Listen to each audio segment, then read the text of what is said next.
Now we'll talk a lot about equivalent sets. One thing you might have noticed is in the previous video we talked about equivalent sets, we defined them.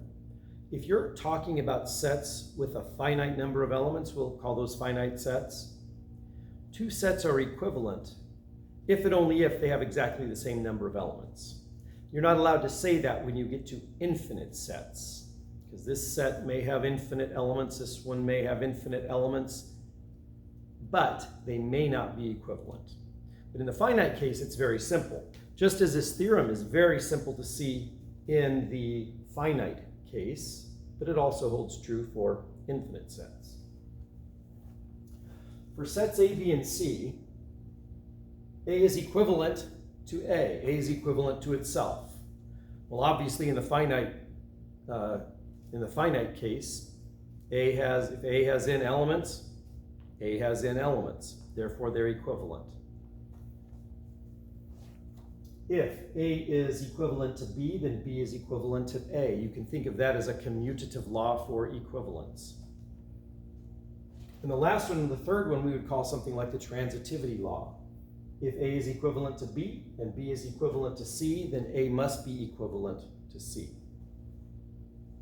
Now there's a proof of this in the text that might be good for you to read through. But a couple of comments. I want to just make a few statements about the proof. It uses a couple of things. One of them is this. I'm not used to seeing it written like that. That's the identity function for the set capital A. Remember what the identity function is. It just returns the same number that gets input. So in the xy plane, f of x equals x is the identity function.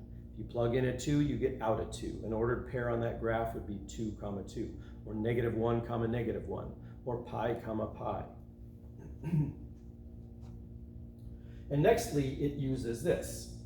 If A is a function mapping A into B, and G maps B into C, and they're both one-to-one functions, then so is G composed with F, another one-to-one function.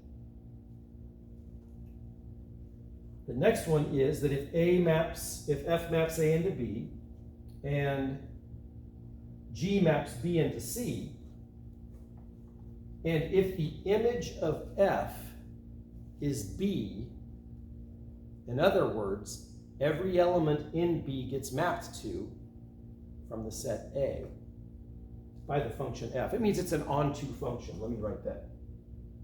Onto. And the image of G is the entire set C, which means that that's an onto function. Then the image of G composed with F is equal to C. That means it's an onto function. To draw a small picture of both of these together, let's say we've got one-to-one and onto.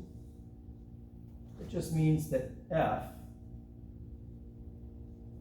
maps A on one-to-one and onto B. I'll put those parallel lines in there to kind of show one-to-oneness. And then G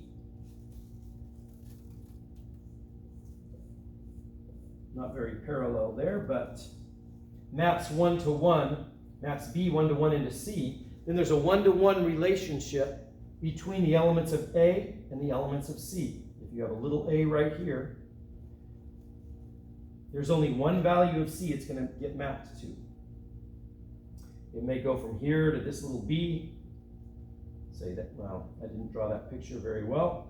I'll make this, let me move the C to right there. So F composed with G is, G composed with F, which would be G of F of X, or G of F of A. That function is one-to-one and onto from A to C.